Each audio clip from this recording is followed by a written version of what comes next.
A rigor, no sé si lo que habría el banco, ¿cuál sería la punta que menos menos castigue a ese Acuérdate de poner arriba para que no te rayen la pantalla. Sí, mover, que no genere gasto de mantenimiento y todo eso. Y yo creo que de parte de la sociedad todo el apoyo que requieran, ¿no? Y para adelante también. Ya está, doctor. Qué gusto, pero porque sí, necesitamos el apoyo de la sociedad y qué bueno tenerlo. Agradezco de corazón eso.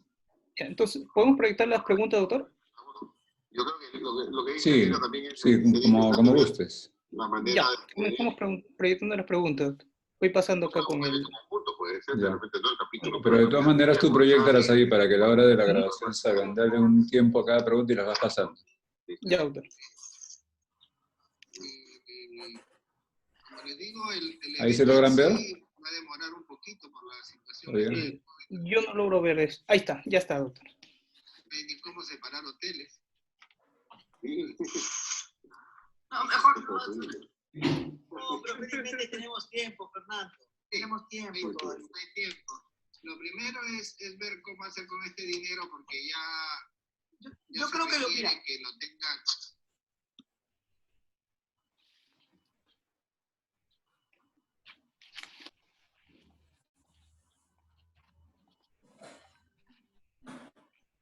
Doctor Muro, en la primera pregunta no salen todas las alternativas, falta la alternativa E.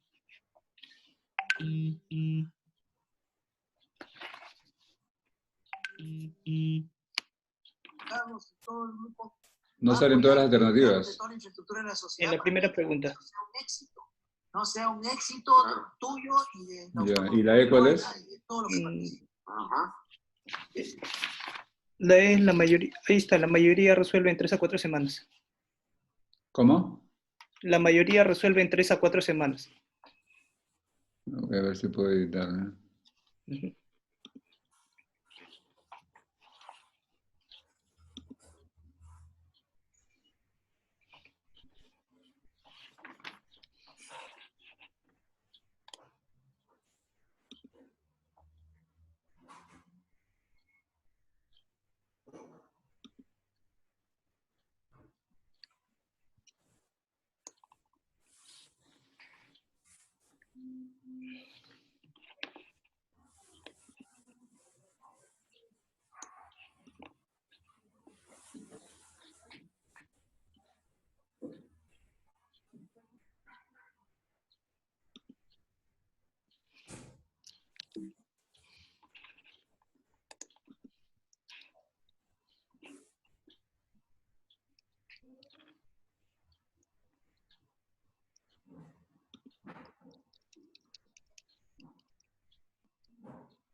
Aló, Pedro.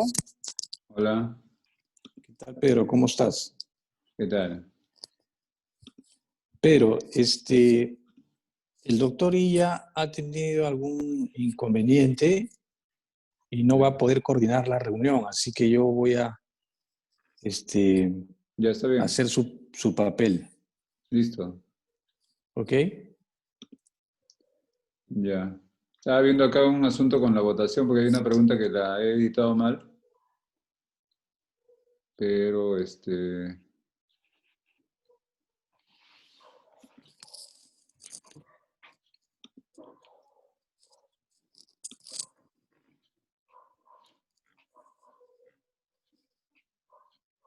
Doctor, si no, no hay problema, porque no interfiere en el bueno, resultado al final. ya no sé si la puedo volver a lanzar la pregunta. Sí, si no le puede editar esa alternativa, no hay problema. Es una alternativa Bueno, de relleno. Ajá. bueno, pues entonces vamos a ver si la podemos volver a lanzar.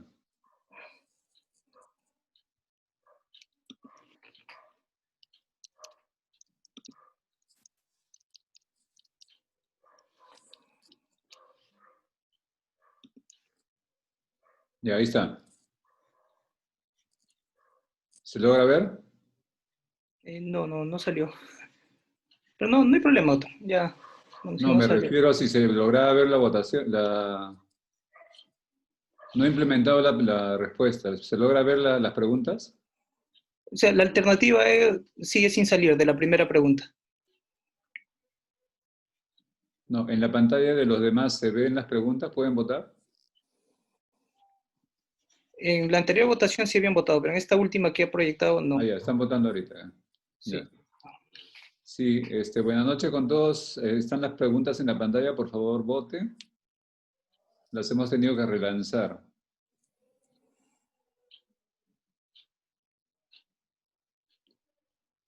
En un momentito te doy, Herbert, para que puedas estar de anfitrión. Ya estás. Eduardo, ¿quién más va a estar? Tú, el doctor Herbert. El doctor ya no va a poder por ahora. ¿Alguien más? No, solamente nosotros dos, doctor. No, Ya, ok.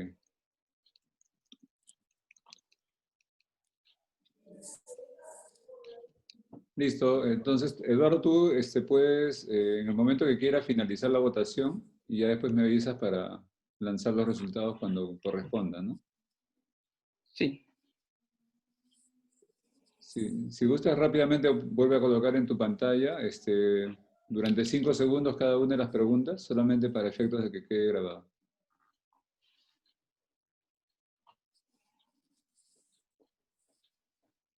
La vez pasada, cuando nos mandaron el expediente, no aparecía la persona involucrada. Entonces no pudimos emitir opinión. Pero esta vez es mejor mandársela, digamos, al experto, al doctor Villalobos, para que emita opinión, claro, porque es para este tipo de personas. Es un problema legal, ¿no? Ok. Entonces, Ceci, hablamos con Javier Villalobos y le enviamos el expediente. Y nos diga ya cómo decir, porque debe ser bastante para pensar ahí. 200 hojas. 200 hojas. Sí, no, mejor que lo revise y que nos pase. Y que nos des tú eso, ¿no? Sí. Ya podemos finalizar, ¿no, doctor Muro? Ya, ok. Y ahí que me diga más o menos en cuánto tiempo para yo llamar a esta doctora que me está llamando todo el día. Ah, ya, mejor. Ya. me parece que hay bueno, les pasé un correo de Franja Popular. Pues. Me llamó esta Angélica. Listo, doctor, finalizó la votación. Pedro, Eduardo. No, ella había visto. Perdón, un segundo. Eduardo. Doctor, le escucho. Hola, Eduardo, dime. Ah, sí, ya finalizó la votación, doctor. ¿Ya quieres los resultados o después? Al final lo respondemos, doctor.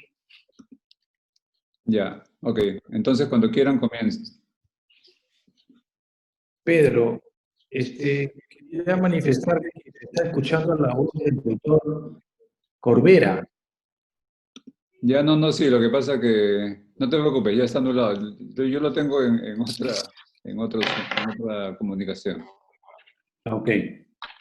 Bueno, buenas noches con todos los presentes. El día de hoy vamos a tratar un tema que ha sido dividido en dos partes. Esta parte se va a ocupar de trauma ocular 1, como lo hemos dividido, y luego viene trauma ocular 2.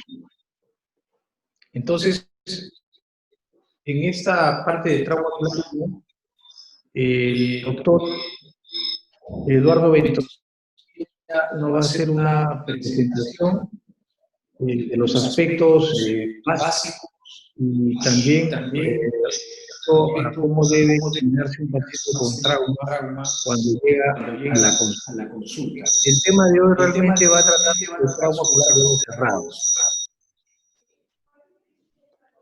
Muy bien, Eduardo, puedes iniciar tu presentación.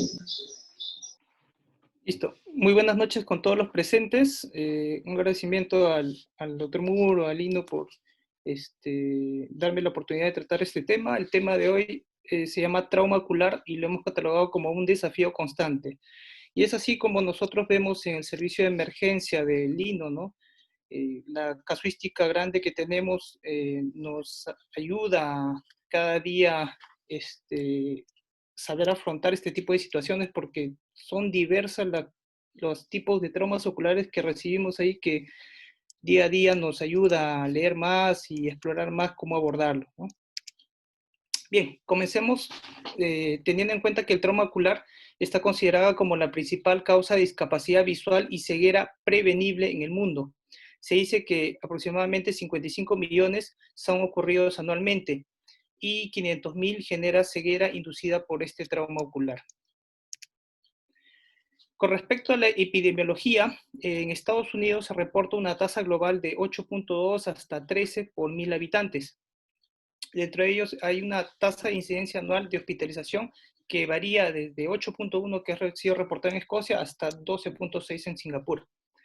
Mientras que en China, bueno, representa 1/3 de las hospitalizaciones por enfermedades oculares. Hay una mayor prevalencia en el sexo masculino, hasta un 80%. La mayoría son jóvenes entre 30 y 40 años y se reporta mayor en nivel socioeconómico bajo, educación deficiente y en ocupaciones intensivas en mano de obra, ¿no? Como agricultores, albañiles, hojalateros, personal de construcción civil, personal que trabaja con metales, etc. Acá tenemos una información del servicio de emergencia del Lino. Del 2017 al 2019 tenemos toda esta información de casuística. Como en 2017 vemos que tenemos un total de atenciones en el servicio de emergencia de 12.756 y esto ha ido aumentando con el paso del tiempo, ¿no? En 2018 de 13.909 y 2019 de 15.750. Dentro de ellas, el que ronda con el mayor número de atenciones es por cuerpo extraño en la córnea, ¿no? Como podemos observar en las gráficas, y seguido de las agresiones corneales y el trauma ocular a globo cerrado. Una capita importante también es el trauma ocular a globo abierto, que si bien no es tan alto como las anteriores, pero sí es considerable y también ha ido aumentando con el paso del tiempo. Ahora con la pandemia COVID, si bien es cierto, a partir de marzo se ha visto que ha habido una curva de disminución con respecto a los traumas oculares, pero sin embargo, el número de casos de trauma ocular a globo abierto ha ido aumentando, como podemos observar acá, y podría ser reflejado ya que la mayoría de hospitales, bueno, se han restringido algunos centros en áreas COVID, y entonces eso ha incrementado la afluencia de pacientes en nuestro hospital, ¿no? Ahora vamos con respecto a la terminología. El Birmingham Eye Trauma Terminology, en un esfuerzo por concentrar los términos para trauma ocular, sobre todo para mejorar su sistema de referencia, acuña esta serie de términos que vemos acá en la pantalla, ¿no? Siendo el trauma ocular a globo cerrado la herida que no incluye el espesor total del globo ocular, y el trauma ocular a globo abierto es cuando ya incluye la herida de espesor total, ¿no? También hay otros términos como contusión ocular, que es una lesión por suministro directo de energía por parte de un objeto o cambios en la forma del globo ocular. También tenemos el término de laceración lamelar, que es una herida que se produce de espesor pero parcial en el globo ocular. El siguiente término que tenemos es de ruptura ocular. La ruptura ocular se genera cuando hay una herida que es causada por un objeto contundente que comprime y genera un aumento brusco de presión. Por ende, se genera una ruptura en el globo ocular por las paredes más débiles, más delgadas, y genera una herida de espesor total. O sea, de un mecanismo de adentro hacia afuera. El siguiente término que tenemos es de laceración ocular, que es una herida de espesor total cuando se produce por un objeto afilado. Acá el mecanismo es al revés, ¿no? Un mecanismo de afuera hacia adentro. El siguiente término que tenemos es de penetración ocular, que es cuando hay una herida pero solamente de entrada. Es un objeto que ha entrado al globo ocular y puede producir inclusive una retención de cuerpo extraño. Y la perforación ocular es cuando este objeto genera una herida tanto de entrada y de salida. Entonces, en conclusión, la injuria ocular se divide en dos grandes grupos, el trauma ocular cerrado y el trauma ocular abierto. El cerrado, en sus variantes, puede generar una contusión o una laceración lamelar, mientras que el trauma abierto va a generar una laceración, en el cual puede ser penetrante, como hemos visto, puede haber un cuerpo extraño intraocular retenido, o puede ser perforante. O también puede generarse una ruptura ocular. Con respecto a la clasificación, como lo hemos visto, lo dividimos en dos grandes grupos, ¿no? El trauma ocular al globo abierto y el trauma ocular al globo cerrado. Pues esto también lo catalogamos de acuerdo a zonas, que eso nos va a ayudar también en cuanto al pronóstico visual y a ver qué áreas pueden estar comprometidas. En el caso del trauma ocular al globo abierto, lo dividimos en zona 1, zona 2 y zona 3. La zona 1 es cuando hay un compromiso solamente de la córnea, llega hasta el limbo. La zona 2 es cuando hay un compromiso entre el limbo corneal y 5 milímetros posteriores a ellos, que está representado con la franja roja. Y la zona 3 es cuando está comprometido de los 5 milímetros posteriores, ¿no? La importancia acá es saber porque en la zona 3 hay mayor riesgo pues, de un compromiso retiniano, ¿no? Y eso también va a influir en el pronóstico. Mientras que en el trauma ocular al globo cerrado, también lo dividimos en tres zonas. La zona 1 es cuando hay un compromiso tanto de la córnea como de la esclera y la conjuntiva vulvar. La zona 2 es cuando el compromiso es solamente en el segmento anterior. Y la zona 3 es cuando ya hay un compromiso en el segmento posterior. Muy bien, y entonces, ¿para qué nos va a servir todas estas clasificaciones? Lógicamente, para mejorar en el abordaje, en el sistema de referencia, en el lenguaje entre médicos y tener una visualización mejor del paciente para saber cuál va a ser el siguiente manejo. Pero otro de los aspectos importantes es saber el pronóstico visual de estos pacientes. Y para eso se generó el Ocular Trauma Score, o el OTS, mejor conocido. ¿Cómo se halla esto? Son 6 variables las que van a ser tomadas en cuenta. La primera variable es la visión inicial, la huesa visual en cuanto el paciente llega a la emergencia. La segunda variable es si hay ruptura o no ruptura de este globo ocular. La tercera variable es si hay endoftalmitis. La cuarta es si hay perforación ocular. La quinta es si hay desprendimiento de retina y la sexta es si hay DEPAR positivo, ¿no? Entonces, cada una de ellas nos va a dar un rango, un score. De acuerdo a esto, nosotros sumamos cada una de estas y nos va a dar un puntaje final. Este puntaje lo vamos a catalogar en este rango. Si el puntaje final sale en un rango de 0 a 44, nos va a dar tales porcentajes de pronóstico visual. Son 74% de que este paciente pueda terminar en NPL. Cosa contraria, si tenemos un rango que está entre 92 y 100, entonces este paciente va a tener un 94% de que su agudeza final termine en 20-40, ¿no? Entonces, más o menos eso nos ayuda a evaluar cuál va a ser el pronóstico de este paciente. Y lógicamente eso nos da utilidades tanto para el paciente, el oftalmólogo y también inclusive para funcionarios de salud pública. Por ejemplo, el paciente va a ayudar un poco en el alivio de la ansiedad, en la calidad de vida, inclusive hasta en las decisiones económicas que vayan a tomar. Para el oftalmólogo nos va a ayudar en el triaje, en el manejo, la rehabilitación, inclusive también para investigación, ¿no? Para lo que son reportes estandarizados y comparaciones internacionales. Y en cuanto a la salud pública, para determinar el escenario nacional y regional, la planificación de intervenciones estratégicas y la evaluación de estas. Ahora, ¿cómo hacemos con respecto a la evaluación? En cuanto llega un paciente con trauma ocular a la emergencia, lo fundamental inicial es hacer un triaje inicial, en el cual vamos a abordar al paciente en la integridad. Es importante saber cómo ha sido el mecanismo del trauma ocular y si hay lesiones asociadas. Y también importante saber cuál es el estado del paciente. Por eso es importante los signos vitales y la escala de Glasgow. Y un examen rápido del paciente en búsqueda de lesiones óseas o lesión severa de tejidos blandos. Recordad que más importante que el trauma ocular es el estado fundamental del paciente, ¿no? Si está un paciente que está descompensado, que está con signos vitales en signos de alarma, entonces el trauma ocular pasa a segundo plano y es importante el abordaje integral del paciente.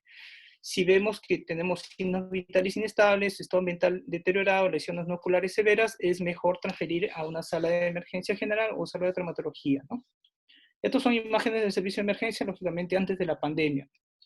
Pero vamos a ver después de la pandemia también cuál ha sido el cambio. Y bueno, en cuanto ya abordamos al paciente, tenemos estas imágenes que son de la historia del servicio de emergencia, en la cual se sintetizan los puntos más fundamentales en lo que es el trauma ocular para un mejor abordaje de este paciente, como lo vamos a ir viendo.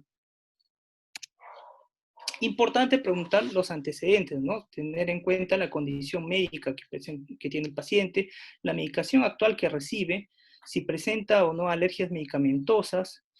Importante también el historial de cirugías previas, sobre todo cirugías oculares, si ha sido operado de catarata, problemas de retina, de glaucoma, complicaciones durante la anestesia y también el tiempo en que comió o bebió por última vez para poder saber si ese paciente va a entrar a sala o no.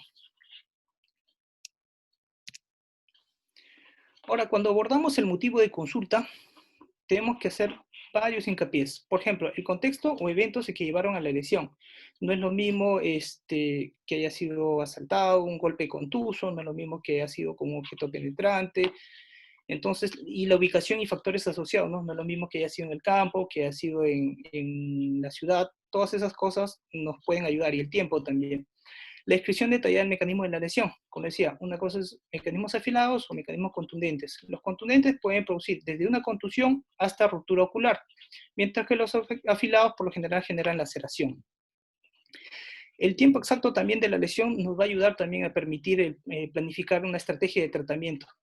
Ver si el tiempo que transcurrió, si sería indicativo de un antibiótico-terapia intravítrea inclusive. El lugar de la lesión, como le decía, no es lo mismo en un entorno rural que en un entorno urbano. Hay más riesgo en un entorno rural de endoftalmitis, ¿no? También importante, si hay un riesgo de cuerpo extraño intraocular retenido, la composición de esta y la identificación de un agente químico. No es lo mismo un cuerpo extraño de un material inerte como de un objeto vegetal, ¿no? Y, como le decía, la historia ocular previa, que nos va a ayudar. Cuando abordamos la inspección, es importante ir de afuera hacia adentro y primero hacer un abordaje general antes de ir a la biomicroscopía, ¿no? Siempre es importante explorar la cabeza, cara, párpados y tejidos periorbitarios en búsqueda de laceraciones, equimosis o cuerpos extraños que sobresalgan, presencia de edema palpebral y periorbitario, ptosis y enoftalmos, ¿no? También hay que explorar el globo ocular sin magnificación para búsqueda de cuerpos extraños protruyentes, prolapso de contenido intraocular, enoftalmos unilateral, y también es importante signos de todo oculto. A veces hay ocasiones en que es tanto el edema palpebral o tanto la quemosis hemorrágica que no nos va a permitir hacer una evaluación óptima del globo ocular. Entonces hay que saber que la quemosis hemorrágica nos puede hacer sospechar de un trauma ocular abierto oculto, ¿no? La irregularidad de la pupila y también la visión reducida rápida. Hay que palpar también cara y tejidos blandos periorbitarios, tanto en búsqueda de cuerpos extraños subcutáneos ocultos o también signos de fractura orbitaria, ¿no? Como los crépitos, las deformaciones óseas. por ejemplo, este paciente está en oftalmos, hay dificultad en la movilización ocular del ojo afectado y le toma una tomografía y evidencia, ¿no?, que hay fractura de piso de órbita. Entonces, todos esos signos nos van a ayudar a un mejor manejo. Ahora, en la evaluación netamente oftalmológica, bueno, acá hay imágenes del servicio de emergencia ya en periodo de pandemia, donde nosotros realizamos la huesa visual, tanto mejor corregida o con agujero estenopeico. También es importante evaluar el DEPAR, la motilidad ocular, evaluar párpados si hay compromiso de borde o de vía lagrimal, y evaluar conjuntiva en búsqueda de cuerpos extraños o sustancias químicas en fornix, ¿no? Como les decía, la quemosis hemorrágica puede producirse tanto en trauma ocular abierto o también fracturas de órbita, y si hay laceración conjuntival se puede evidenciar mucho mejor empleando hisopo y algodón embebido. A nivel de la córnea, si presenta defectos epiteliales, heridas corneales de espesor parcial o espesor total, por eso es importante hacer la prueba de Seidel, en la cual utilizamos una tira de fluoresceína, lo ponemos en la zona de la herida y evidenciamos si hay flujo de humor acuoso. Si es así, le ponemos como Seidel espontáneo, ¿no? Si tenemos la sospecha de la herida, pero vemos que no hay a la prueba de la fluoresceína el flujo del humor acuoso, podemos hacer una pequeña indentación ahí a ver si es que fluye, ¿no? Entonces, lo cual podemos catalogarlo como Seidel inducido. También evidenciar si hay cuerpos extraños superficiales o signos de abrasión y ulceración. En la esclera, la quemosis hemorrágica, y valorar si hay posibilidad de realizar exploración en sala de operaciones. En cuanto a la cámara anterior, siempre es importante evaluar la celularidad del FLAIR y cuantificarlo, ¿no? En cuántas cruces. Si hay presencia de fibrina, si hay hipopión, ifema, o inclusive si se puede evidenciar un cuerpo extraño intraocular. También es importante evaluar la profundidad de la cámara, porque eso nos puede dar información valiosa. Una cámara anterior más profunda nos puede hacer sospechar de luxación posterior de cristalino, de una iridodiálisis o rotura escleral. Mientras que una cámara menos profunda puede hacer sospechar de luxación anterior de cristalino, prolapso vítreo, herida córneo-escleral, desprendimiento coroideo, síndrome de misdirección y hasta cierre angular.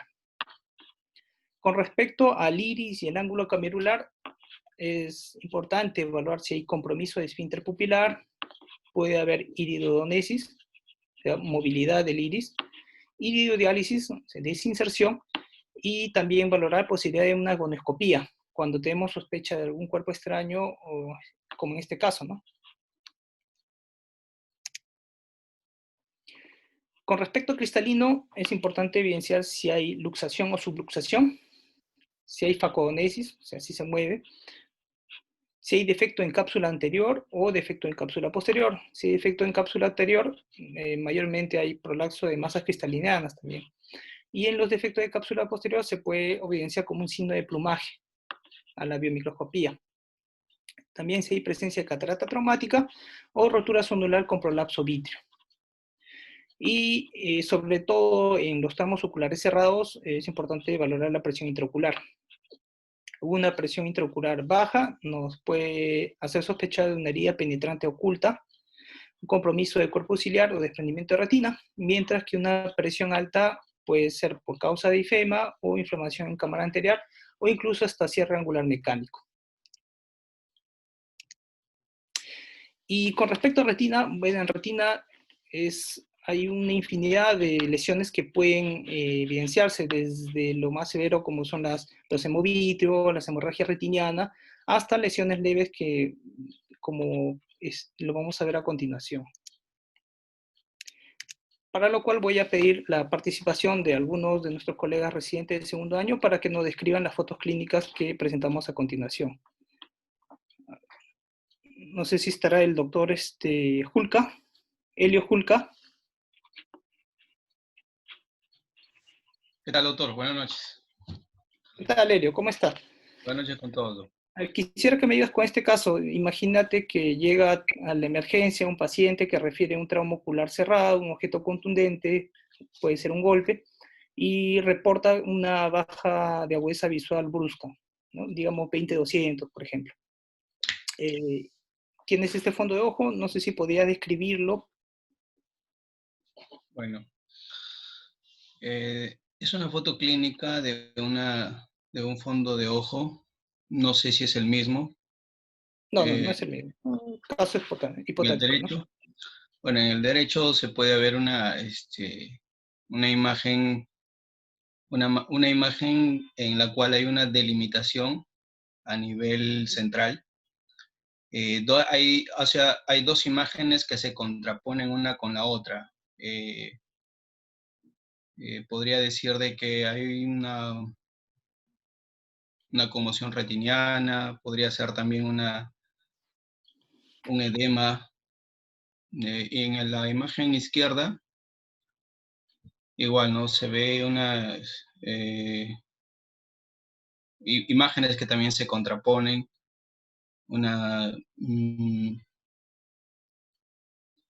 O sea, no lo podría describir muy bien en el ojo izquierdo, ¿no? Pero en el ojo derecho en la imagen derecha sí se aprecia una imagen, como le digo, bien delimitada, dos imágenes diferentes, que podría decirse que podría haber una conmoción retiniana, una hemorragia subretiniana, y básicamente eso, ¿no? ¿Tu presunción diagnóstica cuál podría ser? Una conmoción retiniana. Correcto. Bueno, efectivamente, doctor Helio, ¿no? Como dice, ¿no? Hay un cambio de coloración, en este caso a nivel periférico, ¿no? Hay una línea de marcación, y en la otra foto vemos también hay una palidez, un cambio de coloración. En algunas literaturas inclusive le consideran como un pseudosigno de rojo cereza, ¿no? Esto le llaman también edema de Berlín. Entonces sí, es una conmoción retiniana.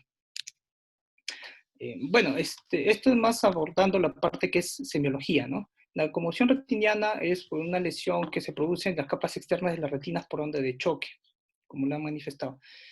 Hay fragmentación de los segmentos externos de los fotorreceptores, se produce también pérdida de procesos apicales del EPR y también un edema intracelular de neurogliocitos retinianos, ¿no? Entonces, la característica clínica que vemos acá es la coloración blanco-grisácea, que es transitoria, y hay opacificación también de retina sensorial externa.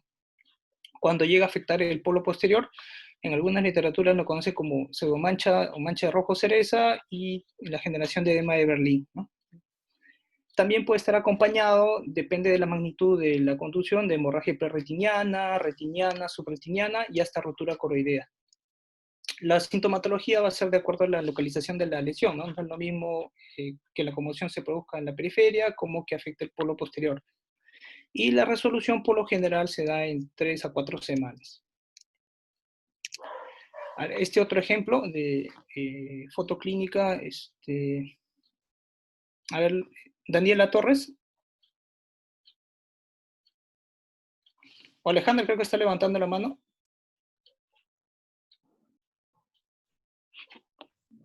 Doctor, buenas noches, ¿se me escucha?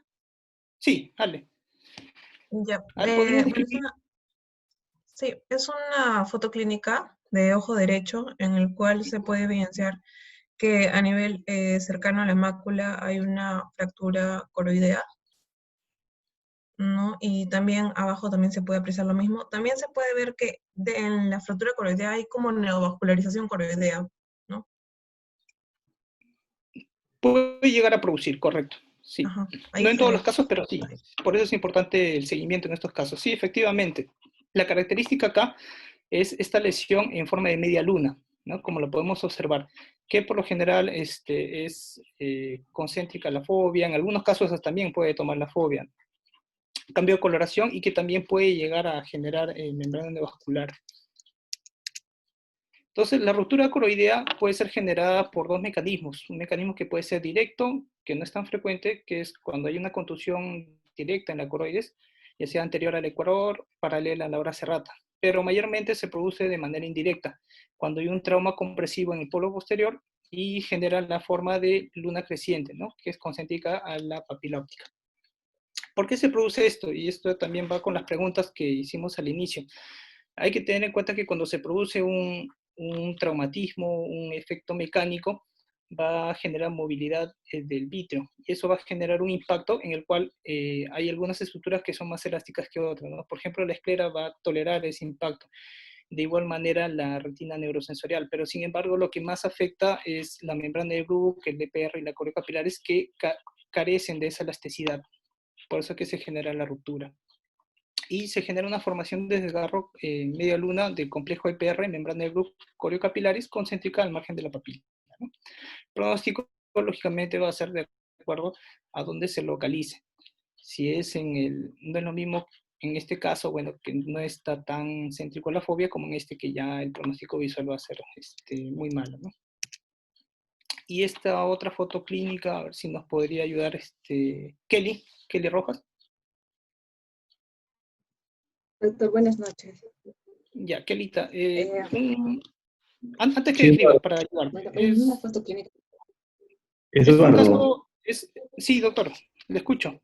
Y lo que quería sugerirle a los residentes es que no estamos pidiendo que hagan un diagnóstico, sino que hagan una buena descripción de lo que están viendo. Eso es lo más importante.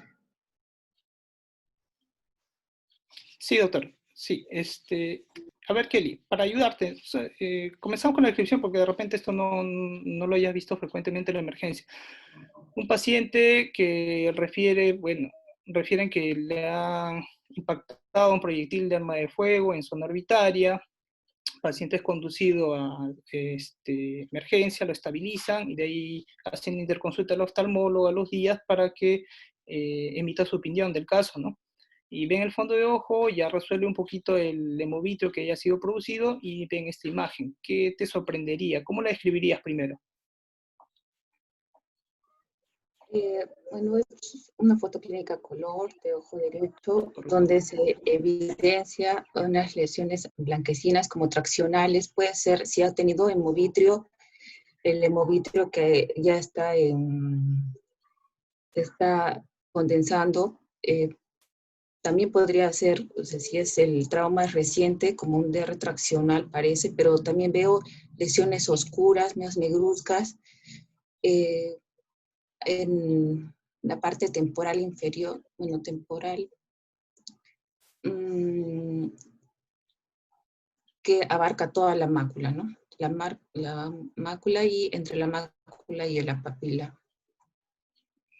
Ya, bueno, efectivamente, bueno, vemos zona de pigmentaciones, zona de cicatrizaciones extensas, ¿no?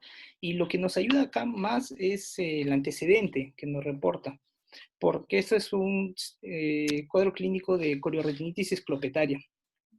Acá se produce una lesión de órbita por proyectil de alta velocidad y se generan ondas de choque por desaceleración de este proyectil próximo al esclerótico. O sea, no le impacta de lleno, pero sí es contigua esta y por las ondas de choque es que va a generar el daño.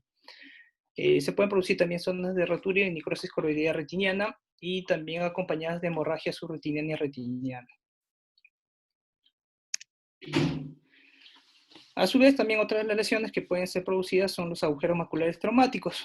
Eso se produce ya que la fobia presenta una membrana limitante interna delgada y también hay adhesión vítrea a nivel de la cresta del clivo foveal. Los mecanismos que han sido considerados son tres. Puede ser por necrosis, por contusión, con degeneración cistoidea, puede producirse hemorragia subfoveolar asociada a la ruptura coroidea y tracción vítrea anteroposterior, ¿no? Entonces la característica acá, como lo vemos, en una coloración grisácea de la retina, en aspecto de cráter, y alteración del EPR de esta. Y otro signo que también puede ser que les puede llegar a la consulta, sobre todo cuando hay DEPAR, cuando hay NPL, es una avulsión de nervio óptico, que hay que tener en consideración. Y se produce por una luxación forzada en dirección posterior del nervio óptico. Las causas pueden ser producidas por una rotación extrema con desplazamiento anterior del globo ocular. Puede producirse una lesión orbitaria penetrante, contracción en dirección posterior al nervio óptico, o también un aumento súbito de la presión con una rotura de la lámina cribosa. Acá, lógicamente, el pronóstico es malo, ¿no? Ya hay una pérdida total visual. Entonces, esos son los conceptos que hay que tener en cuenta cuando abordamos a un paciente con trauma ocular, sobre todo en el abordaje primario, ¿no? Tener una idea de qué es lo que está pasando en este paciente.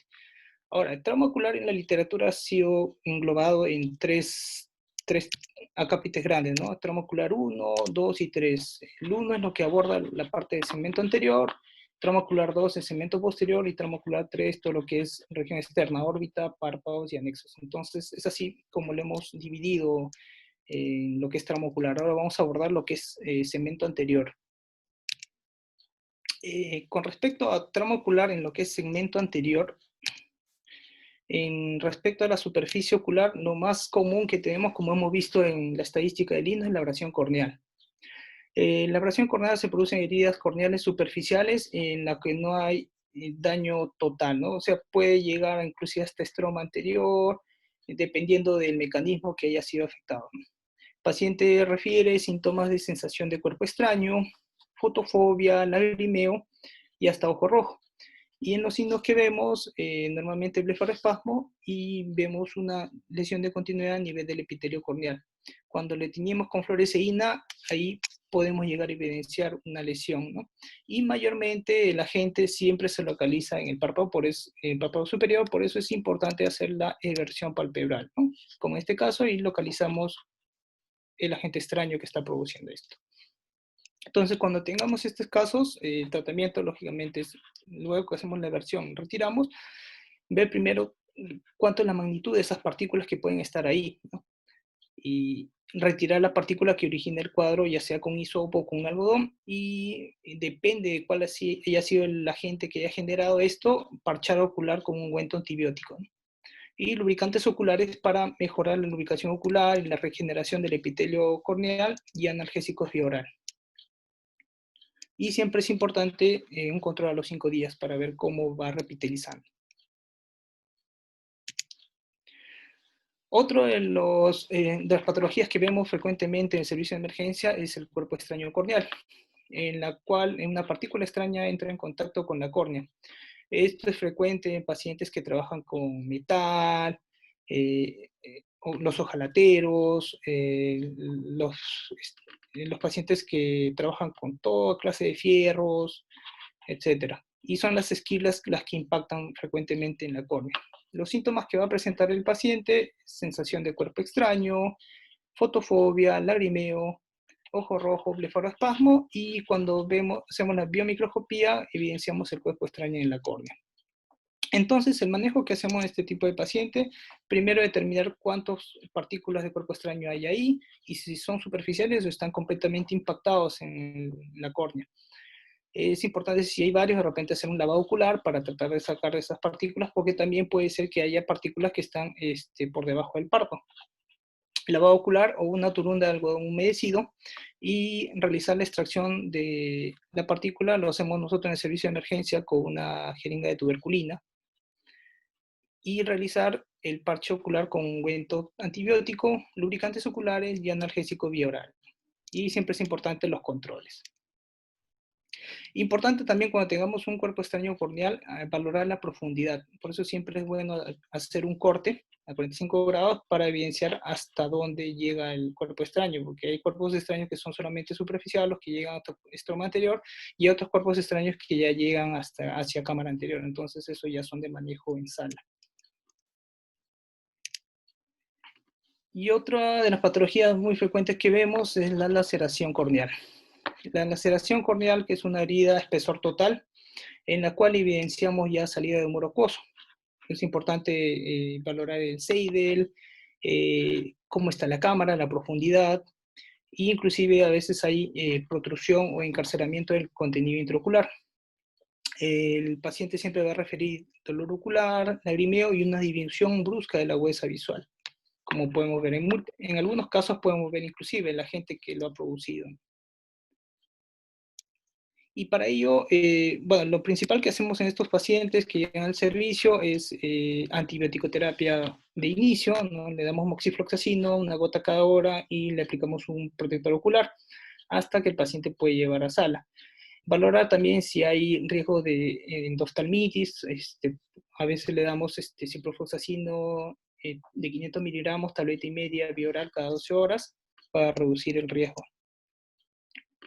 Y una vez que el paciente sube a sala, es importante también tener en cuenta las técnicas quirúrgicas para abordar este tipo de laceración corneal, ¿no?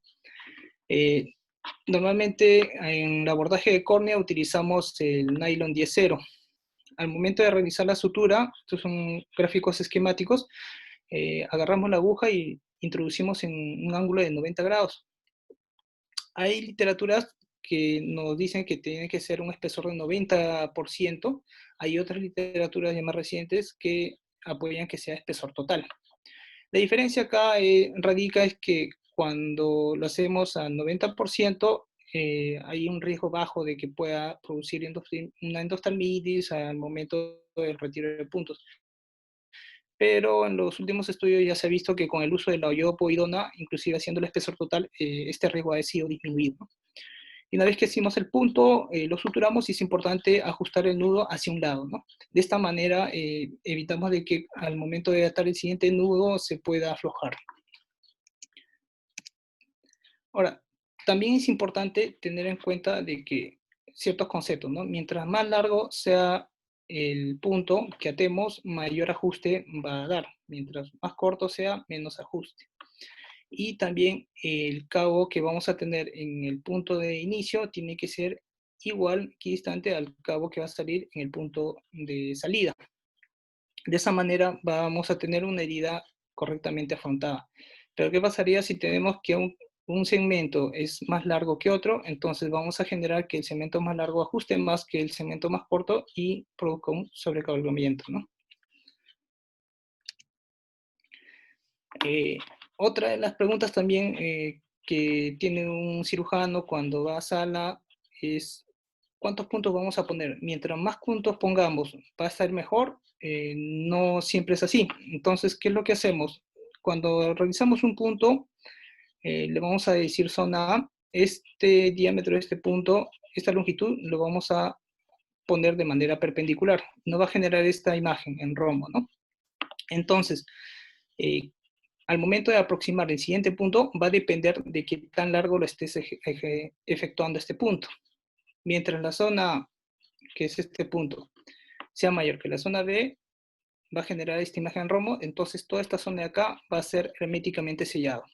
Cosa contraria, acá, en este aspecto, si este punto es más corto de que este segmento B, o sea, el espacio, entonces va a haber una zona por la cual vaya a escapar el muracoso. Y siempre es importante, una vez que uno realiza el punto, enterrarlo, ¿no? Como vemos en la imagen. No jalar hacia arriba, sino hacia el lado y correrlo. Ahora, una también de las complicaciones que se ven cuando uno hace la sutura corneal es que induce un astigmatismo, ¿no? ¿Y esto por qué se produce? Porque al momento de afrontar los puntos, cuando estos comprimen, genera un aplanamiento de la córnea. Entonces, una manera de reducir ese aplanamiento, de mantener en algo la forma prolata de la córnea, es generar puntos largos hacia la periferia y conforme vayamos hacia el centro, reducir esos puntos a unos puntos más cortos, ¿no? De esa manera mantenemos la curvatura de la córnea, ¿no? Como podemos ver en las imágenes. Y cuando tengamos una herida larga que compromete tanto zona 1, limbo y zona 2, siempre es importante afrontar los primeros puntos a nivel del limbo. De esa manera nos aseguramos la geometría de la córnea, ¿no? Y posteriormente afrontamos los puntos corneales y después los puntos esclerales.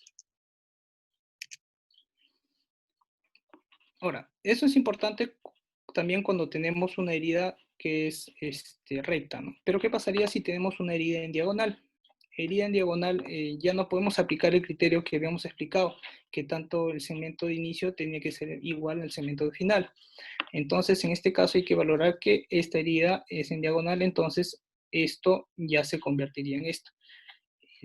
Hay que trazar una idea de que esta herida hacia dónde va a ir y de acuerdo a eso valorar el ancho de estos puntos, ¿no? Entonces la zona B va a ser mucho mayor a la zona A. De esa manera no vamos a generar el cabalgamiento.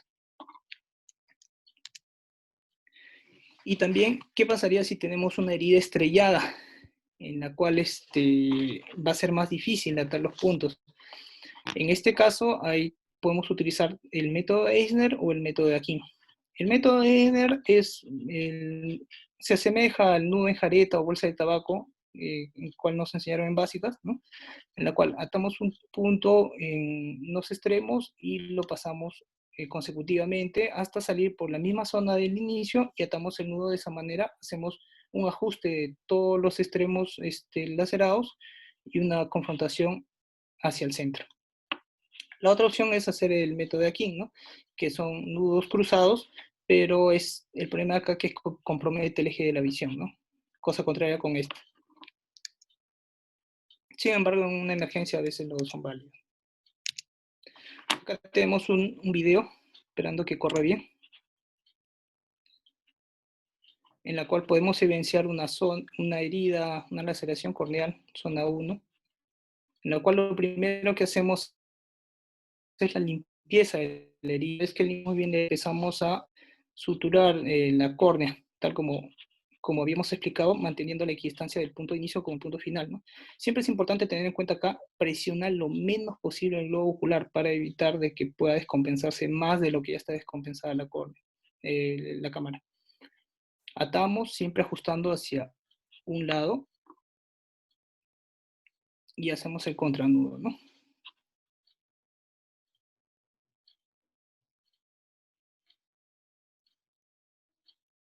Una vez que hacemos, cortamos los cabos y siempre es importante enterrar los puntos.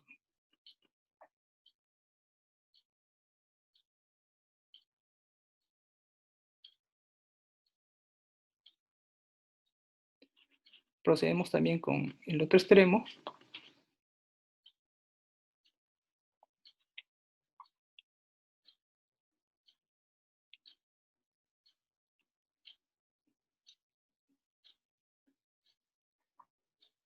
Atamos el nudo, afrontamos hacia una zona y hacemos el contranudo.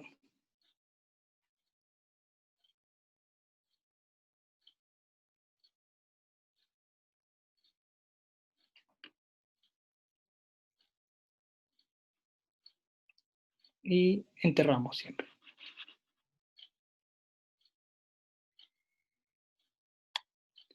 Y bueno, en la última, una vez que procedemos a hacer todos los puntos, y hacemos el último punto, aseguramos un cierre hermético de la córnea para posteriormente ya proceder a formar cámara, lavado ocular o incluso antibiótico-terapia intracameral, ¿no?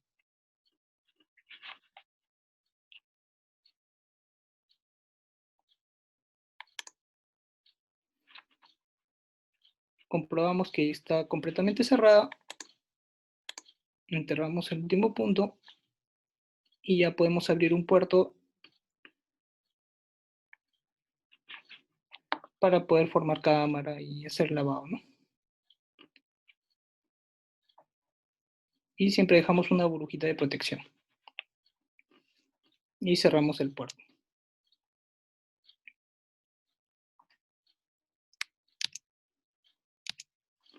Acá tenemos otro ejemplo en el cual es un trauma ocular con de zona 1 con prolapso de iris. Lo primero que tenemos que hacer es limpiar la zona del iris. Puede haber fibrina en su interior. Lo importante es valorar también el iris, ¿no? Lo recomendable es reintroducir este iris. Si ya vemos que es un iris que han pasado varios días, que está necrótico, entonces ahí sí lo ideal sería reseccionarlo. Pero en este caso vemos que el iris está bien, lo introducimos, ponemos un poquito de visco para que pueda darnos espacio a colocar los puntos y procedemos a la sutura.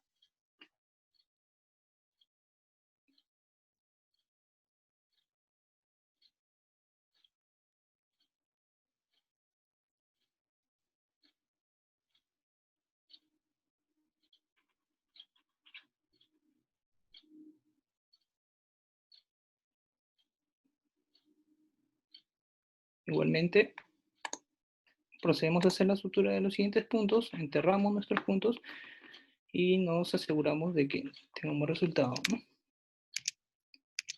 De esta manera, lo importante aquí es el cierre primario, porque eso nos va a marcar bastante el pronóstico visual de este paciente, va a disminuir el riesgo de infección, el poner también antibiótico intracameral también nos va a ayudar en eso, utilizamos el Igarexa, ¿no? oxifloxacino con dexametasona para que nos pueda ayudar a mejorar el cuadro. Y también importante también tener en cuenta cuál es el mecanismo que ha generado esto, ¿no? No es lo mismo un material inerte que un material vegetal, por ejemplo. Y ahora, cuando tengamos traumas a nivel de segmento anterior, uno de los traumas más frecuentes son los traumas de iris, en la cual se debe a un efecto traumático, ya sea abierto, como estos, o cerrados que generan iridodiálisis, ¿no? El objetivo ahí es cerrar el defecto iridiano para evitar el exceso de luz por fuera de la pupila. Estas alteraciones de iris se pueden dejar en una siguiente intervención, ¿no? Lo ideal es primero hacer el cierre primario y pasarlo a una cirugía secundaria para resolver el problema del iris. Pero para ello también hay que considerar la cantidad y la calidad del tejido iridiano restante para poder reparar el defecto, ¿no? No es lo mismo hacerlo mediante una sutura de iris o cuando ya son compromisos muy extensos en los cuales tenemos que recurrir a segmentos oclusores de iris o inclusive también a prótesis de iris. Entonces, ¿cuáles son las indicaciones para sutura de iris? Va a ser cuando tengamos una pérdida mínima del iris, un defecto sectorial que sea menor o igual a 2 horas, o un tejido de iris sano restante. Mientras que cuando ya tengamos una pérdida sustancial de iris, un defecto sectorial mayor a 2 horas, o la presencia de iris atrófico delgado, ya tenemos que plantear la posibilidad de una prótesis. Este es un algoritmo que encontré en la literatura de Ahmed, de cirugía de lente intraocular, en la cual nos refleja este flujograma de reparación de iris si es que presenta un defecto sectorial. Si este paciente presenta un defecto sectorial, tenemos que valorar el tejido de iris adecuado en cantidad o en calidad. Si es bueno, entonces podemos utilizar técnicas ininterrumpidas únicas sin prótesis de iris, o sea, técnicas de sutura, en la cual utilizamos la sutura de Siepsen, la sutura de McCannell, la sutura de McAmet y la sutura intraocular. Si este paciente tiene un defecto sectorial, pero un tejido de iris no adecuado en cantidad o en calidad, entonces ya tenemos que elegir técnicas de prótesis de iris, prótesis endocapsulares y prótesis fijadas escleras. Y bueno, depende de la experiencia del cirujano valorar si habría la posibilidad de una técnica de sutura. También va a depender del medio en que se encuentre. Si este paciente no presentara un defecto sectorial y el tejido de iris sí sea en cantidad o calidad adecuada, puede hacerse un cerclaje de iris. Se puede optar por suturas ininterrumpidas con pupiloplastía térmica o intraocular. Si este paciente no presentara defecto sectorial, pero tampoco tuviera un tejido de iris adecuado en cantidad o calidad, ya tenemos que recurrir en última instancia a prótesis de iris, prótesis endocapsulares o prótesis fijadas escleras. Entonces, para reparar iris hay que tener en cuenta que el abordaje de iris tenemos que hacer lo mínimo posible abierto, ¿no? Tiene que ser un abordaje cerrado para conservar la hermeticidad de la cámara anterior, y para ello utilizamos las suturas deslizantes. Las suturas deslizantes han sido acuñadas con el término de sutura de Siepsen. ¿Cómo se produce esto? Hacemos 2 puertos, en la cual podemos utilizar el polipropileno 10 ceros o 9 ceros, se aconsejan 9 ceros, en la cual entramos por una zona y salimos por la otra, y con la ayuda de un gancho o una cugle, retiramos el último cabo hacia la parte del inicio, y es acá donde aprovechamos para hacer el nudo. Una vez que hacemos el nudo, tiramos de los 2 extremos, y eso va a hacer que el nudo se deslice y ate hacia el centro. De esa manera nos va a ayudar a poder suturar internamente el iris, ¿no? Ahora, esto también tiene sus pros y sus contras. El problema acá que se ha reportado en algunos informes es de que al momento de hacer el nudo, el estirar los cabos, en algunos casos ha producido iridodiálisis, ¿no? Entonces, por eso que McCannell inventó una técnica en la cual, al introducir el hilo de uno a otro extremo, hace un puerto en medio de ambos y por ello saca los 2 cabos y de esa manera ata el nudo, y de esa manera ha reportado disminuir el índice de iridodiálisis generadas por la sutura. La técnica de McAmet Hace lo mismo que McCannel, pero con la ayuda de un microanudador. Que esas fueron las preguntas del test. Acá un video en la cual se grafica cómo es que se realiza la sutura de Ciepsa, ¿no? Se introduce el polipropileno, se ayuda con un gancho de Cullen para sacar un extremo, realiza el nudo,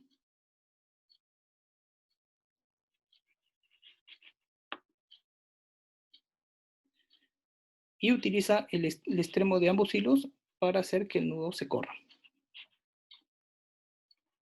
Y bueno, repite la misma operación, el mismo sentido para hacer el contranudo. Y en este caso va a ser el nudo del otro extremo del hilo, ¿no?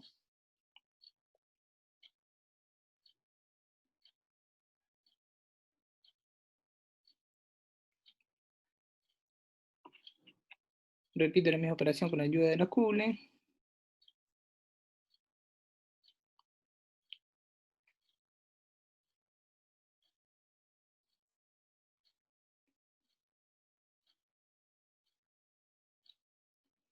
Y tira de los extremos.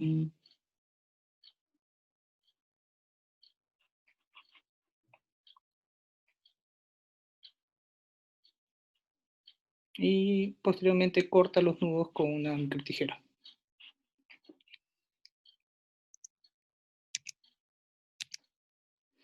Ahora, cuando presenta iridodiálisis, ¿cómo hacemos para poder reparar esta? Podemos utilizar la técnica de Bardak. La técnica de Bardak se realiza primero haciendo una incisión con haciendo una incisión a nivel de las horas 12 o la hora donde se ha producido la iridodiálisis, una incisión pequeña escleral. Y esa incisión va a servir para poder enterrar los nudos que se va a formar. Y hace con un polipropileno 9.0, ingresa la aguja, perfora un segmento del iris, sale, y por el otro extremo ingresa la aguja, perfora otro segmento del iris, sale. Y utiliza la incisión en la esclera para poder ocultar el nudo que se va a formar. De esa manera podemos obtener un resultado estético adecuado.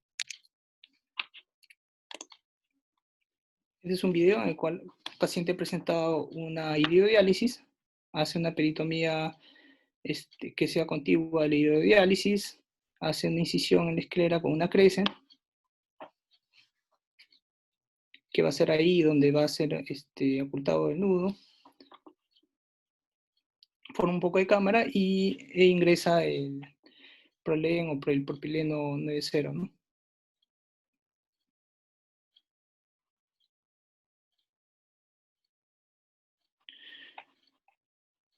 Luego vuelve a introducir el polipropileno en sentido contrario y ata el nudo.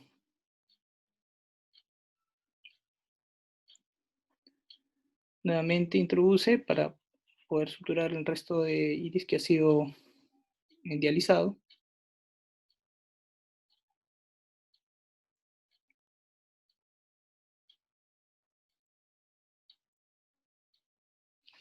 Y repite la operación.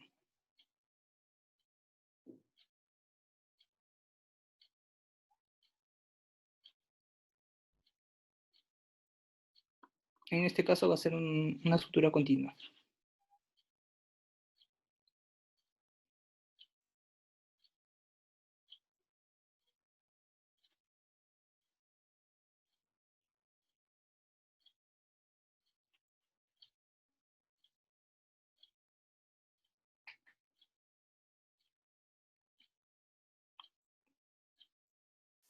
Y ata los cabos, ¿no? Con un nudo.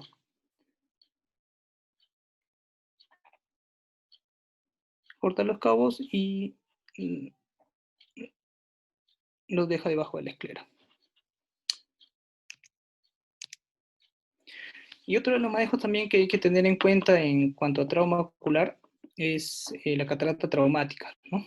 La catarata se produce por una opacidad de cristalino que va a ser inducida por un daño mecánico, ya sea agente físico. En cuanto a daño mecánico, mayormente por traumas, tanto incisiones en trauma globo abierto o contusos, y agentes físicos mayormente relacionados con radiación y electricidad. La morfología es variable, ¿no? Podemos tener cataratas en roseta, cataratas con opacidad total, cataratas membranosas o inclusive catarata blanca con ruptura de cápsula anterior.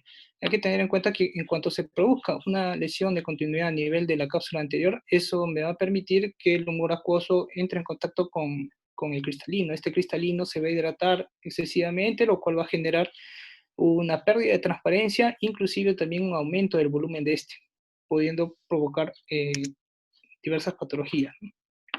Entonces, ¿en qué casos vamos a indicar una cirugía de urgencia? Hay que tener en cuenta que si hay una catarata traumática, pero si no hay lesión de la cápsula anterior, entonces lo podemos dejar a un segundo plano. Si tuviera un trauma globo abierto, podríamos solamente hacer el cierre primario y dejarlo para una cirugía secundaria. Pero ¿en qué caso sí tenemos que abordarlo de inmediato? Si vemos que esta catarata es intumescente y está realizando un bloqueo a nivel pupilar o a nivel del ángulo camerular, lo tenemos que abordar de primera instancia. Si hay un daño cristalinado con material cortical que esté saliendo hacia la cámara anterior, esto me puede provocar una uveitis facoanafiláctica, por lo cual también tenemos que abordarlo de primera instancia. Y también si hay sospecha de lesión en segmento posterior, tenemos que sacarlo para mejorar la visibilidad del retinólogo. Acá tenemos un ejemplo que nos va a englobar todo lo que estamos hablando, ¿no? Este es un paciente que ha tenido un trauma ocular en zona 1, una laceración corneal que ha llegado a comprometer cristalino. Entonces, lo primero que tenemos que hacer acá es el cierre primario de la córnea.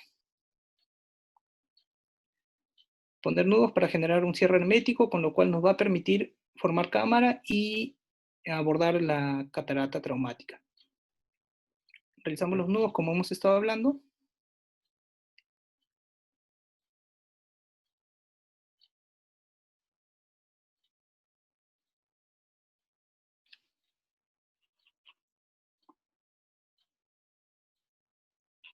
Hacemos todos los nudos que sean necesarios, siguiendo el orden que hemos explicado, ¿no? Las directrices de los rombos que se generan para generar un cierre hermético. Una vez que hayamos garantizado un cierre hermético, podemos realizar una incisión, por lo cual ya abordamos la catarata, ¿no? Acá metemos azul de tripán, ponemos viscoelástico, formamos bien nuestra cámara, y con la ayuda de un cistótomo podemos realizar una capsulotomía o, en este caso, que el cirujano le va a realizar una capsulorhexis, ¿no? Ya va a depender también mucho de la experticia del cirujano, ¿no? En este caso, logra realizarle una rexis. Hace la hidratación va a depender mucho del tipo de la catarata. En este caso ha sido una incisión penetrante, no es lo mismo si fuera una catarata traumática con facodonesis, ¿no? Donde ahí hay un riesgo ya mayor, entonces no sería indicado hacerle una luxación, una hidrodisección. En este caso está realizando ya la facoaspiración de los restos.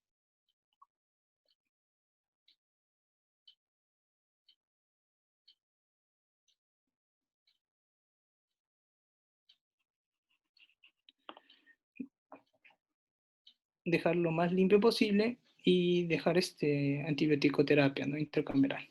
Se realiza el cierre y ya el manejo de la faquia se deja en una cirugía secundaria, ¿no? Y siempre hacer rotar el nudo, ¿no? Para que esté interno.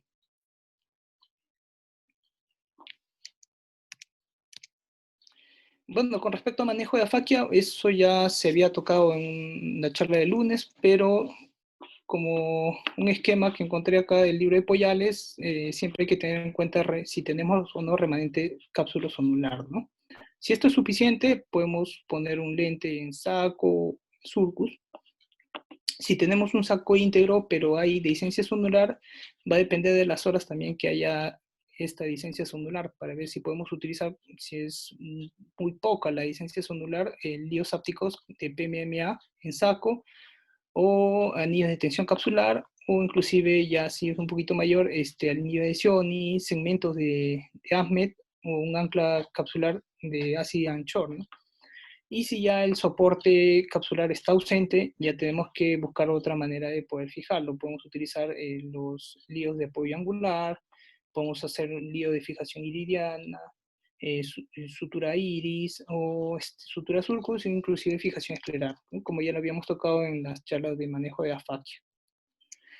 Hay reportes en los cuales han reportado un éxito moderado con respecto a implantar el lente en una cirugía primaria guiados de la biometría del ojo contralateral, pero lo recomendable es derivarlo a una cirugía secundaria, ¿no? En estos casos. Bien, esto es con respecto a la charla que les habíamos preparado. Si hubiera alguna duda, encantado de poder responderlo acá con el doctor Dueñas, ¿no? Muchas gracias.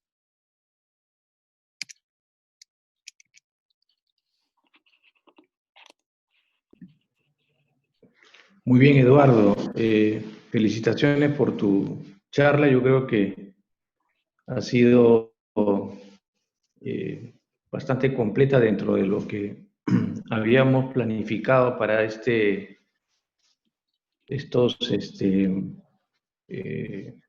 un pequeño curso de trauma ocular que lo hemos dividido en dos partes. Yo creo que esta primera parte ha sido muy didáctica. Has explicado prácticamente cómo debe enfocarse un paciente con trauma ocular y has repetido muchas veces algo que no debemos olvidar, ¿no? En todo trauma ocular siempre es importante la evaluación primaria que se hace al paciente, porque mucho va a depender de eso el pronóstico posterior que va a tener el paciente en cuanto a su agudeza visual, ¿no? Yo creo que eso es importante. El tema, bueno, del trauma ocular a globo abierto lo vamos a tocar en una segunda parte, donde vamos a poder profundizar más, digamos, en los temas de retina, de vitrio y cirugías, de cuerpos extraños intraoculares y todo eso. Pero eso lo vamos a ver, como tú muy bien lo has especificado, en una segunda parte.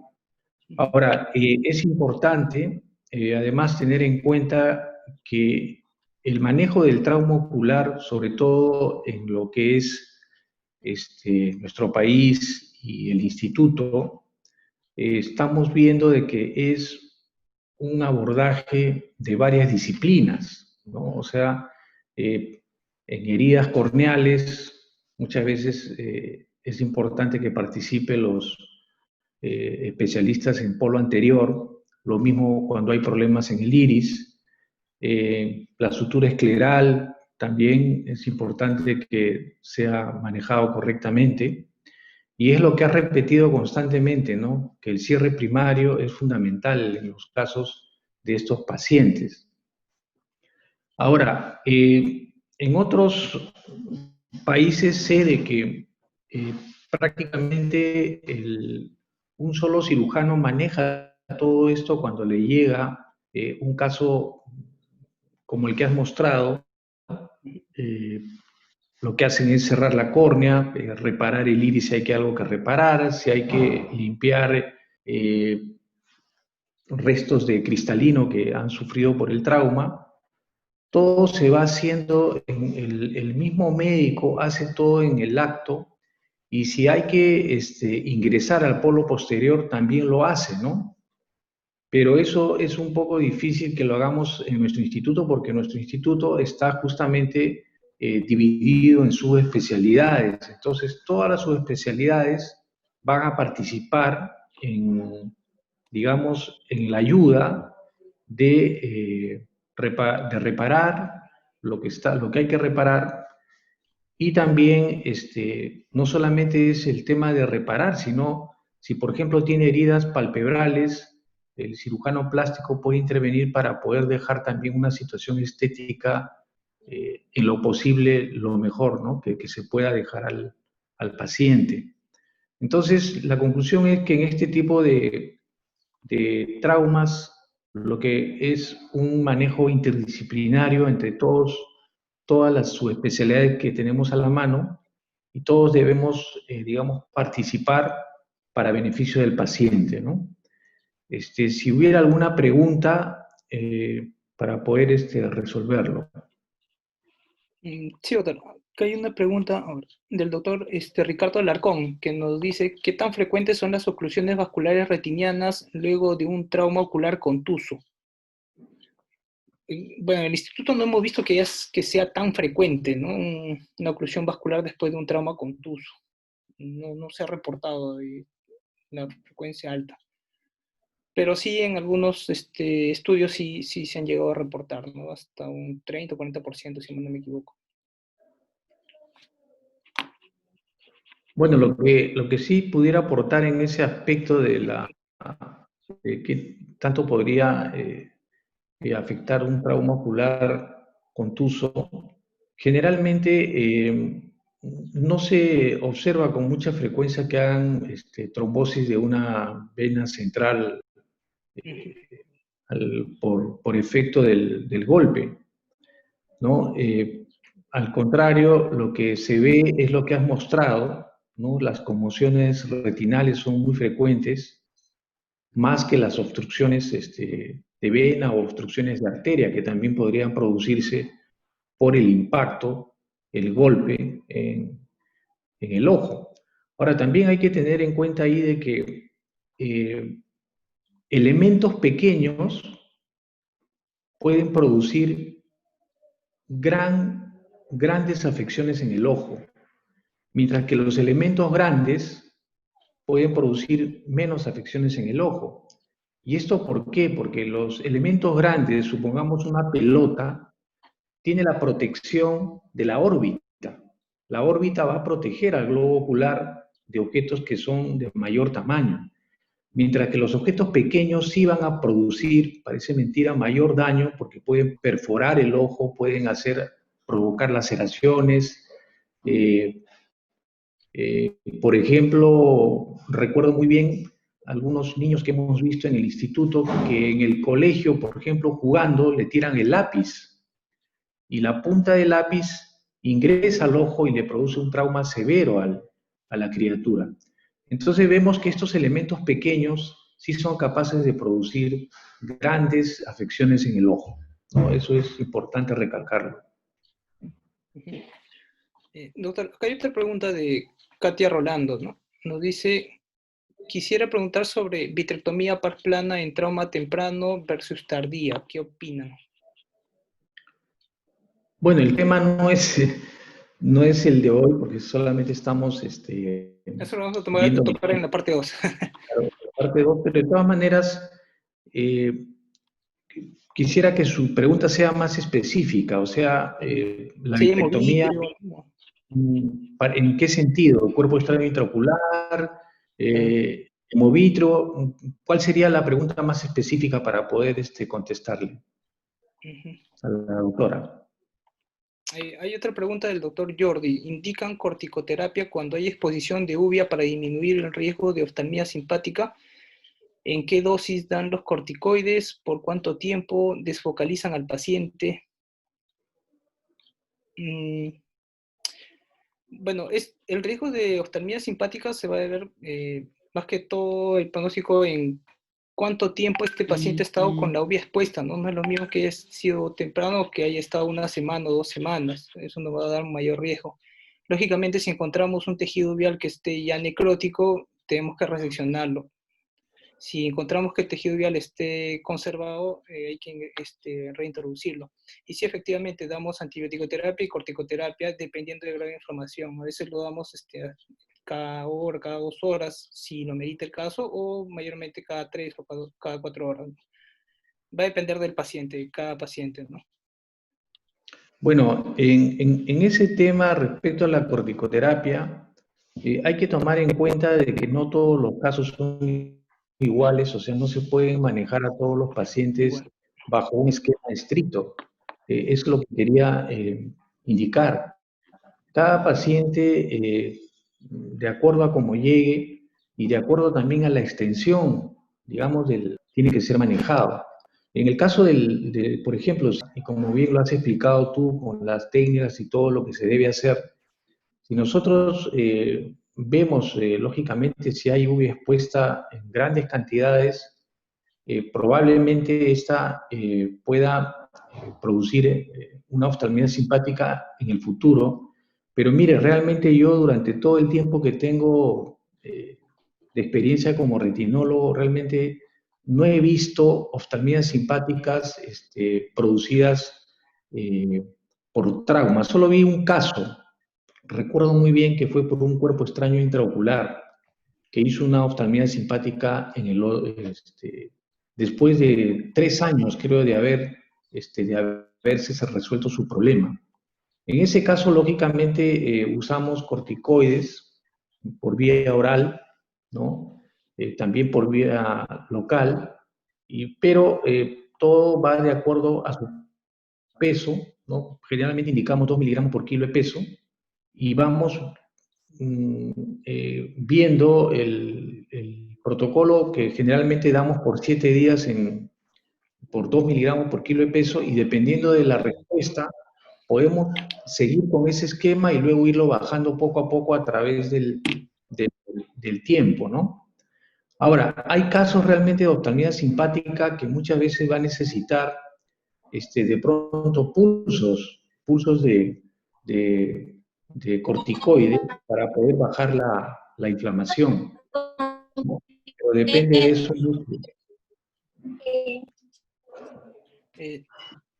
Sí, bueno, el doctor Reati nos dice, bueno, no olvidar sí de dar midriáticos y corticoides, ¿no? Sí, eso es importante también.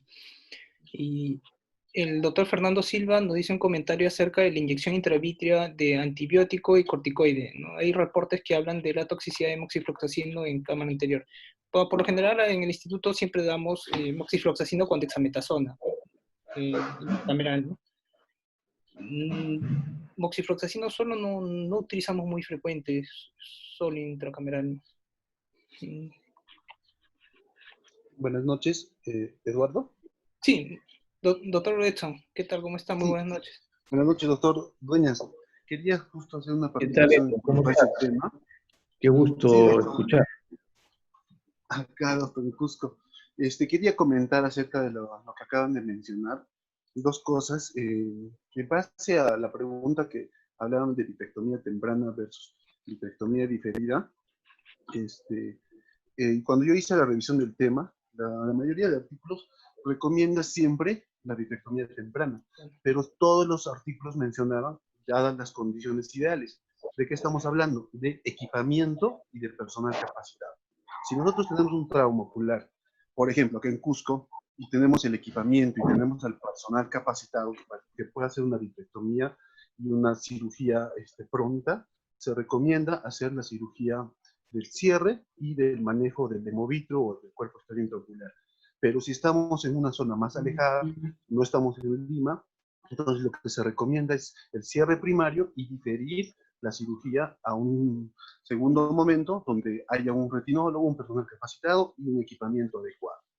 En lo que respecta a la pregunta del moxifloxacino, bueno, yo cuando estaba rotando en México, en la ceguera, ellos tienen un protocolo de acuerdo a un estudio que ellos hicieron en su institución, donde estudiaron el moxifloxacino intravítreo en endoftalmitis, no solo traumática, sino en general en endoftalmitis, y me llamó la atención que tienen como protocolo de inicio, iniciar con moxifloxacino, el moxifloxacino sin preservantes intravítreo, de acuerdo a agudeza visual, y no necesariamente usan lo que nosotros usamos blancosecto.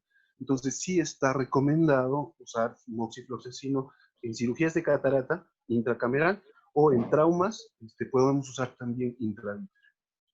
Bueno, básicamente esa era mi atingencia, doctor. Ok, Edson, muy bien tu aporte. Bueno, realmente el tema de la vitrectomía temprana o la vitrectomía tardía depende mucho también del caso que vamos a tener, por eso les dije de que todo caso hay que individualizarlo, ¿no? No podemos estar sujetos, digamos, a un solo, concepto, ¿no? Hay que ver eso. Yo acá estoy viendo algunas preguntas, ya contestamos algunas de ellas.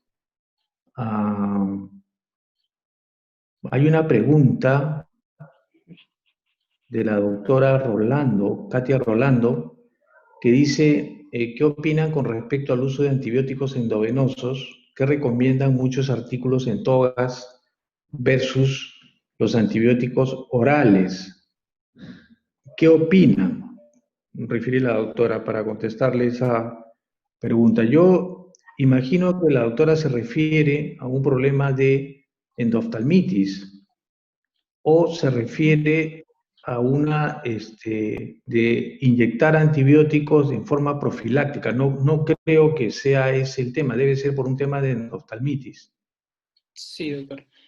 Bueno, las quinolonas, sobre todo las de tercera y cuarta generación, han reportado mejor penetrancia a nivel ocular, ¿no? Es lo más recomendable.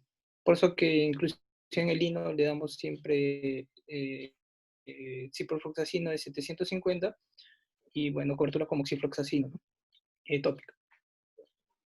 Pero eso es en el caso de que el paciente haya tenido una endoftalmitis o Claro. se está dando como un tema profiláctico.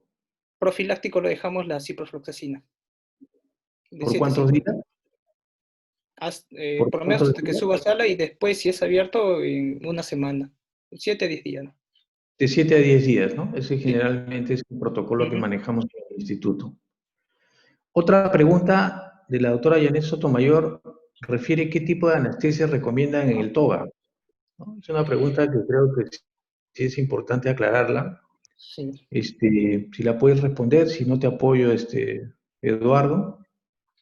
Bueno, es que eso va a depender también de la magnitud del TOGA, ¿no? Lo ideal en esos casos sería sedación. Muchos de los casos de sedación, porque cuando hacemos la anestesia perivulvar o retrovulvar, aumentamos la presión y puede hacer de que aumente la salida de contenido intraocular, ¿no? Pero va a depender mucho de la magnitud. Claro, si son todas, si son heridas o que haya que suturar en el toga, si son extensas realmente, obviamente que hay que usar sedación y muchas veces hay que usar anestesia general, ¿no? Pero si son togas pequeños, yo creo que con una anestesia epivulvar bien hecha, con un volumen adecuado, ¿no? Tranquilamente se puede hacer una sutura corneal, incluso dentro de los 5 milímetros en la zona 1, podemos usar, yo creo, anestesia perivulvar. Otra pregunta que nos hace el doctor Ruiz es, cuando llega un paciente en la emergencia con trauma ocular, ¿solicitan una radiografía de órbita en forma habitual? Bueno, sí. Ahí es importante la anamnesis, ¿no? Preguntarle cómo es que se ha producido. En caso de trauma ocular, en caso de que sea un trauma ocular abierto, importante saber el material, la consistencia. Si es metálico, lo vamos a poder ver, ¿no? Una radiopacidad en la radiografía de órbita.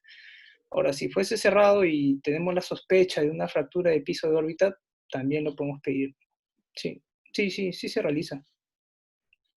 Sí, la radiografía de órbita realmente para nosotros, sobre todo en el instituto que no contamos con tomografía, lógicamente la radiografía sí viene a ser una herramienta muy importante para nosotros en el instituto para, como muy bien has comentado, descartar que no haya fracturas, ¿no? en los huesos de la órbita, ¿no? Y por eso es importante que cuando el paciente ingresa, uno primero lo tiene que observar. Hay que observar el rostro del paciente y ver si tiene alguna distorsión o alguna irregularidad en la zona del golpe, porque eso ya nos va dando una idea de qué más o menos o a qué nos estamos enfrentando, ¿no? Entonces, en este caso, por eso es importante observar al paciente desde que ingresa a la consulta. No solamente esperar a que se siente a la lámpara, sino desde que ingresa a la consulta nosotros tenemos que ir observando el rostro del paciente, a qué nivel ha sido el trauma, cómo está el paciente en ese sentido para poder pedir, examinar y pedir luego los exámenes que hay que solicitar. Hay otra pregunta, bueno, nos estamos yendo más al tema del tema 2 que vamos a presentar posteriormente, pero la doctora hace la aclaración, la doctora Rolando, en cuanto al tema de la vitrectomía era respecto al cuerpo extraño intraocular, ¿no? Obviamente que eso sí, inmediatamente tratamos de ingresar, ¿no? Más que todo por el riesgo de endoftalmitis que puede suceder en un paciente con cuerpo extraño intraocular. La doctora Sotomayor y el doctor Ruiz hacen en el sentido que refieren que ellos usan 0.1 mililitro intracameral de moxifloxacino ya desde hace mucho tiempo y que no refiere ninguna complicación. No ha tenido ninguna complicación. Sí, inclusive acá el doctor Loaiza nos está dando un aporte, ¿no? Que el FDA reportó en agosto del 2020 la presencia de TAS, ¿no? En un grupo importante de casos como moxifloxacino usado principalmente en cirugía de catarata. Ok. Bueno, todos los aportes son bienvenidos. También tienen el micrófono para que puedan participar, por favor. Doctor Chipana dice... sí, doctor, le escucho, perdón. Lo que pasa es que aquí el doctor Reati sí afirma y está de acuerdo con lo que nosotros hemos manifestado en el tema de que todos los pacientes con trauma deberían hacerse con sedación o con anestesia general, ¿no? Deberían, dice lógicamente, por el tema de cómo trabajamos en el instituto. El doctor Chipana refiere, ¿varía en algo el manejo del trauma iridiano en caso de compromiso de segmento posterior? ¿En Entonces, qué sentido? Debería ser más específico. Joseph, por favor, si puedes preguntar o aclarar tu pregunta.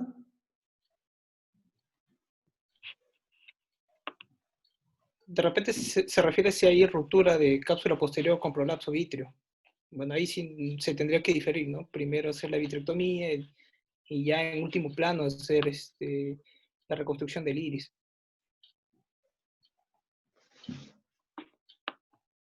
Bueno, en algunos casos podría entrarse conjuntamente con los especialistas del polo anterior para que puedan hacer la sutura iridiana, ¿no? Y conjuntamente con ellos también resolver el caso que podamos tener en el polo posterior. O sea, no habría ningún problema en ese aspecto. Pero definitivamente, sí, yo creo que el hecho de tener una pupila que está, pues, digamos, que no tiene la constitución anatómica normal, yo creo que sí sería importante hacer, digamos, un cierre, si hay una diálisis en el iris, ¿no? Pero obviamente si el paciente tiene un desprendimiento de retina por un trauma, lógicamente lo primordial es resolver el problema del desprendimiento de retina. Lo otro se puede hacer secundariamente, pero lo ideal de pronto es entrar conjuntamente con un especialista para que pueda hacer la sutura respectiva, ¿no?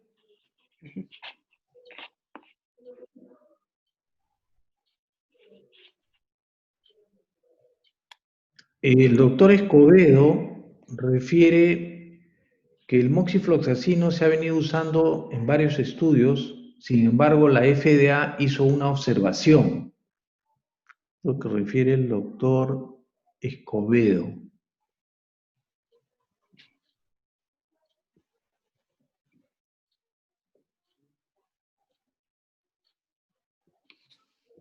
Bueno, no sé si hay algún aporte más de los participantes.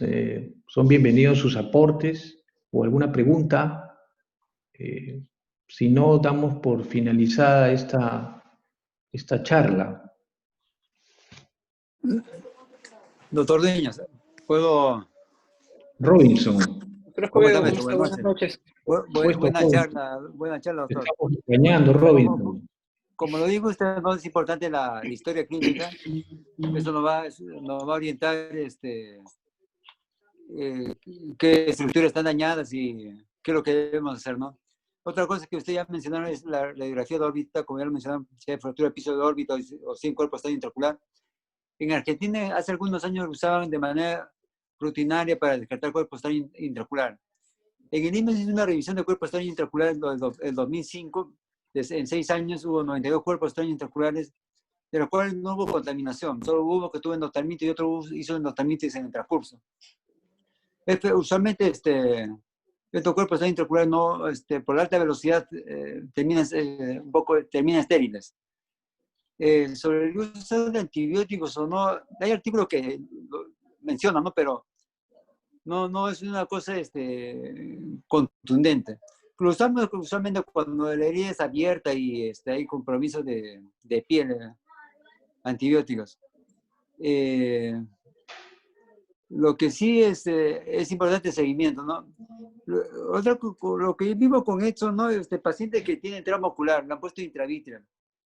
La sospecha clínica importante, ¿no? Si el paciente está en la sierra, realizando alguna labor agrícola o algún impacto haciendo alguna actividad, más es la historia clínica que nos va a orientar y hay que indagar, ¿no? Y ahí podemos encontrar alguna otra lesión más. Eso nos puede orientar si está contaminado con hongos u otra cosa, ¿no?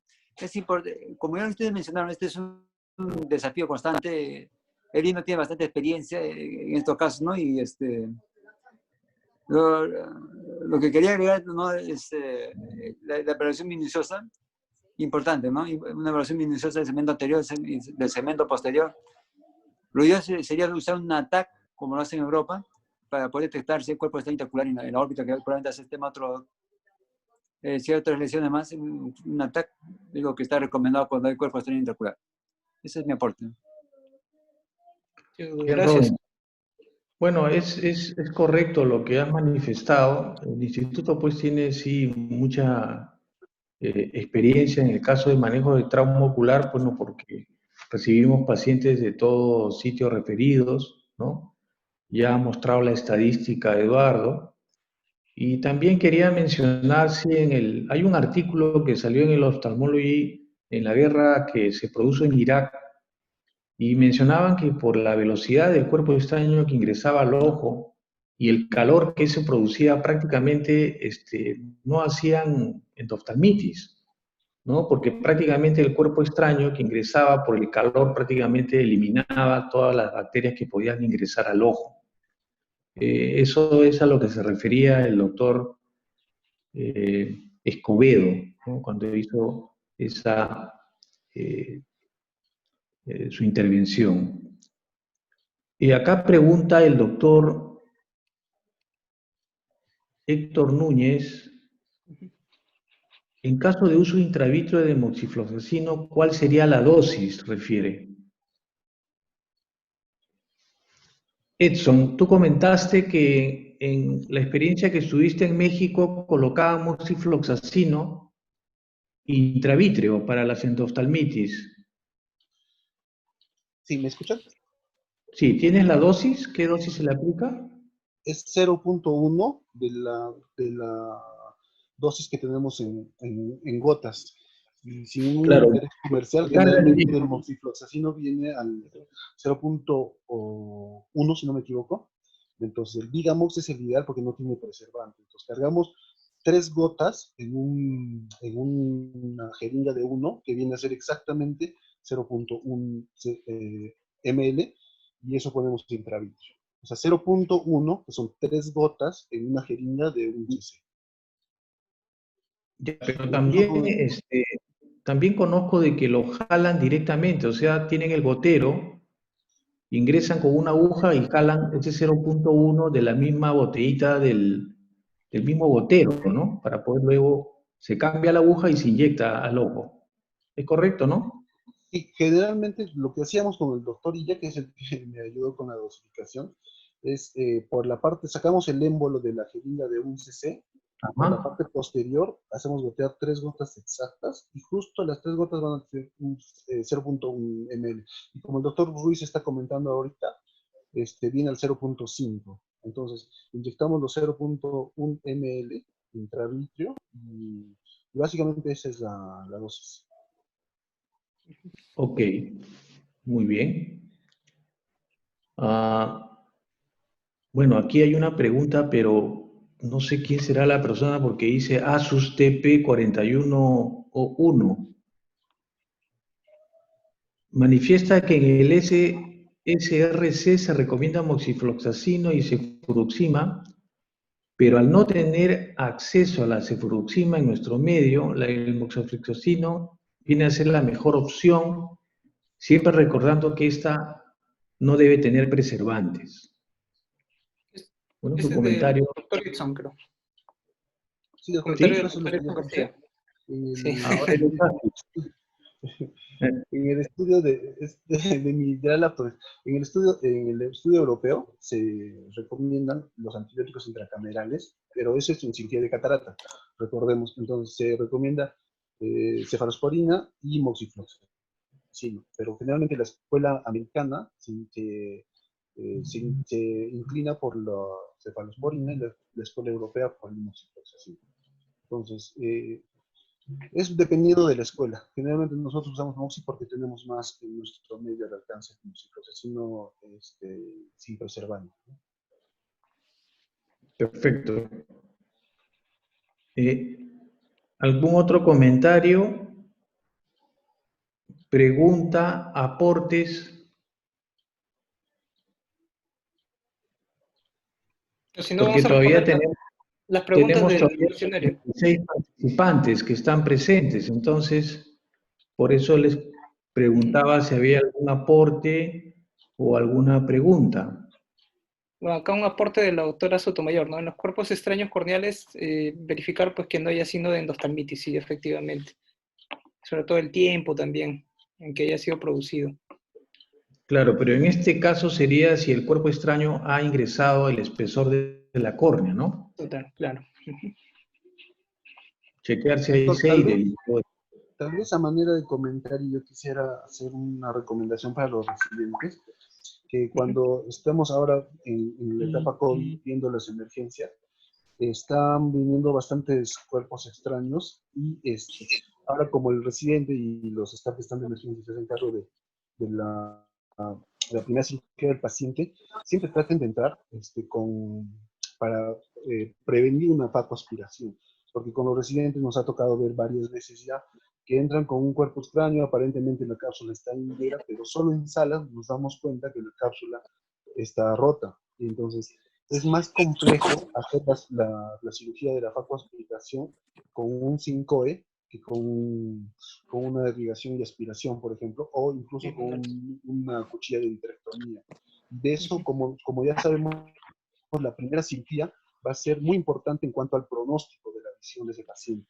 Entonces, en la medida de lo posible, los residentes traten de entrar a cirugía siempre preveyendo que podamos usar el vitrector, o si no es así, por lo menos en la irrigación aspiración de los equipos que tenemos en sala. Porque a veces entramos solo como sutura de herida corneal y nos dan un 5E, y a veces con el 5E no se puede hacer muchas cosas, y ahora que no hay mucho personal en sala o que no hay mucha instrumentación, entonces nos complica más la cirugía, y los residentes me van a dar fe de eso, que es muy complejo manejar cuando no tenemos el equipo completo, cuando no tenemos una irrigación de aspiración o un vitrector al lado.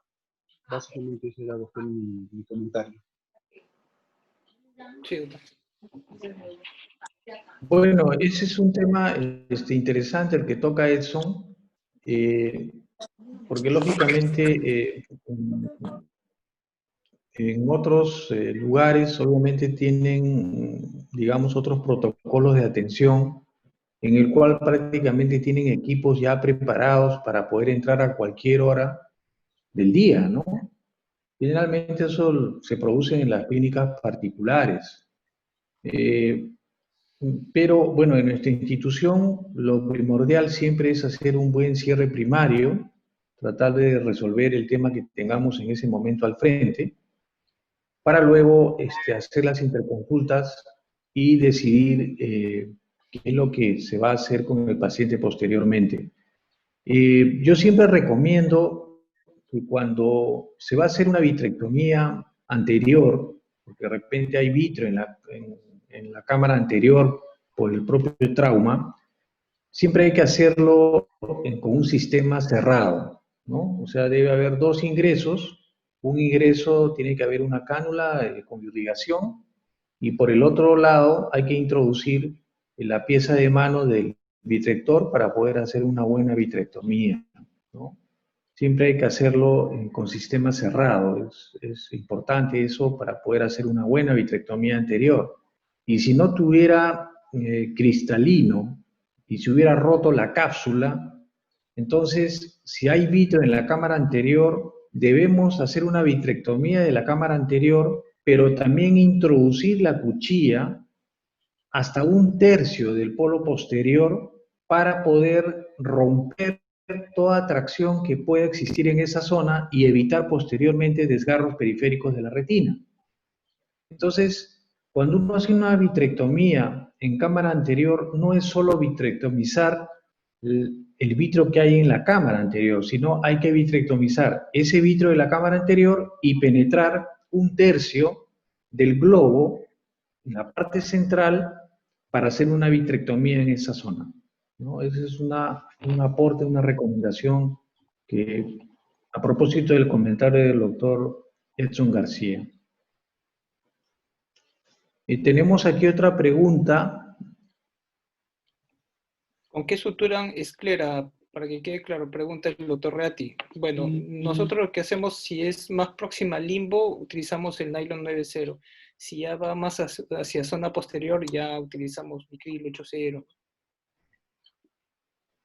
Perdón, no te escuché bien, Eduardo. No, el doctor Reati preguntaba, ¿no? ¿Con qué suturamos esclera? Si la herida es más próxima al limbo, estamos hablando de una zona 2, utilizamos el nylon 9.0. Pero si ya va hacia zona 3, ya podemos utilizar Vicryl 8.0. Sí, bueno, los conceptos en ese aspecto han cambiado, ¿no? Anteriormente siempre se recomendaba usar el nylon 9.0, ¿no? Para poder suturar la esclera.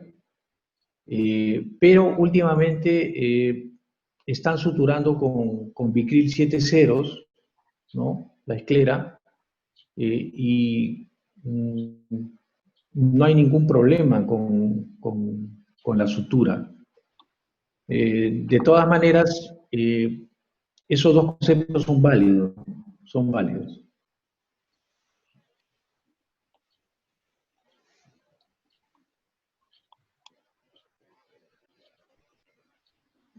Bueno,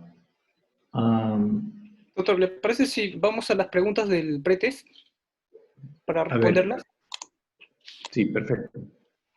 Ya, bueno, con respecto a las preguntas, la primera menciona, con respecto a la conmoción retiniana, marque lo falso. Se produce lesión de capas externas de la retina por ondas de choque, es correcto, como lo hemos visto. Por lo general compromete más a capas de la retina interna, esta es la afirmación falsa, ¿no? Compromete más a capas de la retina externa, ¿no? Como es el primer enunciado.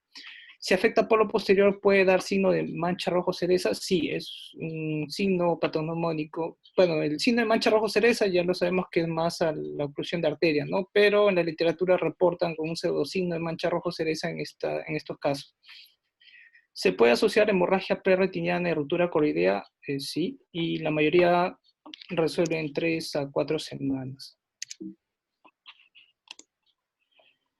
La segunda pregunta es, ¿en la ruptura coroidea se compromete, excepto, mayormente se compromete, como lo hemos visto, en la membrana de Bruch, la coreo-capilaris y el EPR, mientras que la retina neurosensorial es la que no suele comprometerse.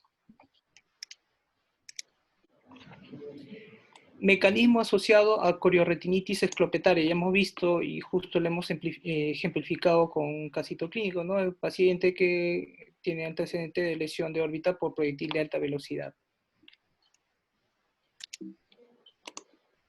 Y bueno, respecto a las técnicas de reparación de iris, que lo hemos explicado, ¿no? Tenemos la sutura de Siepser, que fue la primera que se apuñó, de ahí McCannell hizo una variante de la sutura de Siepser con una misma incisión. Luego Macamed hizo lo mismo, pero utilizando microanudador, y también tenemos la pupiloplastia térmica. O sea, la respuesta sería todas.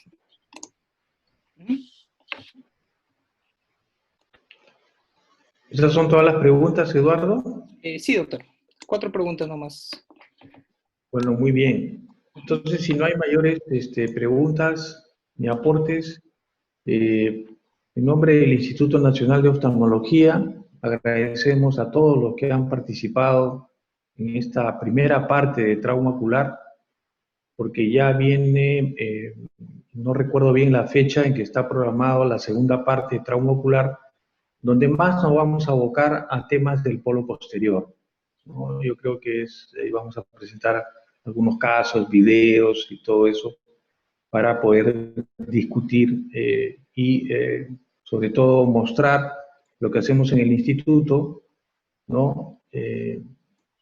Y con eso aportar también a la educación de los residentes y conocimiento también a todos los que participan en estas charlas. Muchas gracias, Eduardo. Te felicito, muy buena presentación, y agradecer a todos los que han participado por el chat y también por sus comentarios. Muy interesante. Muchas gracias a todos. Gracias a Nos todos. vemos. Buenas noches. No sé si el doctor Pedro Muro quiere hacer algún comentario. Ya. No, Elber, ya han agotado, digamos, bastante los temas, pero como tú mencionas, esto tiene para otros capítulos, y que yo creo que en esa oportunidad se puede conversar un poco más.